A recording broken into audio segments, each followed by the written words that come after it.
Market അനാലിസിസിലേക്ക് എല്ലാവർക്കും സ്വാഗതം. നമുക്കാദ്യം ഗ്ലോബൽ മാർക്കറ്റ് നോക്കാം. ഡൗ ജോൺസ് ഏകദേശം 762 പോയിന്റ് പോസിറ്റീവായിട്ട് ക്ലോസ് ചെയ്തിരിക്കുകയാണ്. നസ്ഡാക്ക് 464 പോയിന്റ് പോസിറ്റീവായിട്ട് ക്ലോസ് ചെയ്തിട്ടുണ്ട്. ഗിഫ്റ്റ് നിഫ്റ്റി ഏകദേശം 128 പോയിന്റ് പോസിറ്റീവായിട്ട് ക്ലോസ് ചെയ്തിരിക്കുന്നു. നിഫ്റ്റിയിൽ ഒരു ഗ്യാപ്പ് അപ്പ് പ്രതീക്ഷിക്കാം. അറൗണ്ട് ഒരു 100 പോയിന്റിന് മുകളിൽ ഇപ്പോഴത്തെ ഗിഫ്റ്റ് നിഫ്റ്റിയുടെ വാല്യൂ അനുസരിച്ച് ഒരു 100 പോയിന്റിന് മുകളിൽ ഗ്യാപ്പ് അപ്പ് പ്രതീക്ഷിക്കാം. നമുക്ക് ഡേറ്റയിലോട്ട് പോവാം. ക്യാഷ് മാർക്കറ്റ് നോക്കുകയാണെന്നുണ്ടെങ്കിൽ 4533 കോടിക്ക് FIS സെല് ചെയ്തിട്ടുണ്ട്. DIs 3683 കോടിക്ക് ബൈയിങ്ങും ചെയ്തിട്ടുണ്ട്. DIs ഓപ്പൺ ഇൻട്രസ്റ്റ് നോക്കാം. FIS ഏകദേശം 3.44 lakh quantity put option buy ചെയ്തിട്ടുണ്ട്.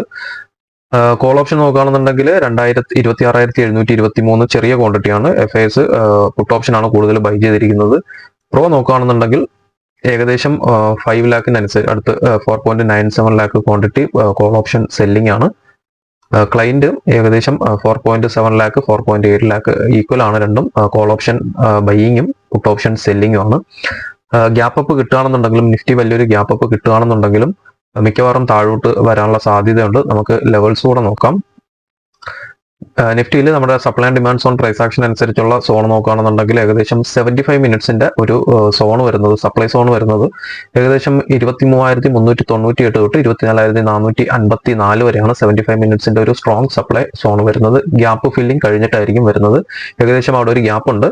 അപ്പം ആ ഒരു ഗ്യാപ്പ് ഫില്ലിംഗ് കഴിഞ്ഞു കഴിഞ്ഞാൽ അവിടെ സ്ട്രോങ് ആയിട്ട് അവിടെ ഒരു സപ്ലൈ സോൺ ഉണ്ട്. അവിടെ നിന്ന് മിക്കവാറും ഒരു റിജക്ഷൻ വരാൻ സാധ്യത വളരെ കൂടുതലാണ്. നിഫ്റ്റി അതുവരെയും കയറി പോവാണെന്നുണ്ടെങ്കിലും അവിടെ നിന്ന് ഒരു സെല്ലിംഗ് പ്രഷർ ഉണ്ടാവാനുള്ള സാധ്യതയുണ്ട്. നമുക്ക് ലെവൽസിലോട്ട് നാരോ CPR ആണെന്ന് 23,215 മുതൽ 23,220 വരെയുള്ള ഒരു നാരോ CPR ആണ്. 5 പോയിന്റിന്റെ നാരോ CPR ആണ്. മാർക്കറ്റ് ട്രെൻഡിങ് ആയിരിക്കാൻ സാധ്യത വളരെ കൂടുതലാണ്. ഫസ്റ്റ് റെസിസ്റ്റൻസ് വരിക 23,297 തൊട്ട് 23,279 വരെയാണ് ഫസ്റ്റ് റെസിസ്റ്റൻസ് വരിക.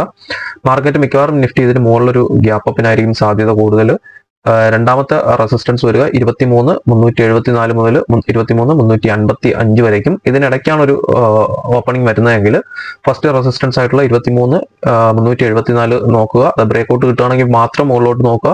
അങ്ങനെയാണെന്നുണ്ടെങ്കിൽ നേരത്തെ നമ്മൾ supply and demand zone price ആക്ഷനിൽ പറഞ്ഞ ആ ഒരു റേഞ്ചാണ് വരുന്നത്. 23,437 23,456 അതാണ് ഏറ്റവും ടോപ്പിലുള്ള റെസിസ്റ്റൻസ് എന്ന് പറയുന്നത്. ഇതൊരു വെർജിൻ CPR കൂടെയാണ്. അതുകൊണ്ട് തന്നെ ഇവിടെ ഒരു സ്ട്രോങ് റെസിസ്റ്റൻസ് ഉണ്ടാകാനുള്ള സാധ്യത കൂടുതലാണ്. 3 കൺഫർമേഷൻ ആണ്. 1 വെർജിൻ CPR, 2 ഇവിടുത്തെ ഒരു പിവറ്റ് ലൈൻ, 3 നമ്മുടെ 75 മിനിറ്റ്സിന്റെ ഒരു റെസിസ്റ്റൻസ് ആണ്. അവിടുന്ന് മാർക്കറ്റ് മിക്കവാറും ഒരു റിട്ടേൺ വരാനുള്ള സാധ്യത വളരെ കൂടുതലാണ്. താഴെ ഒരൊറ്റ സപ്പോർട്ടുകൾ 23,151 22 133.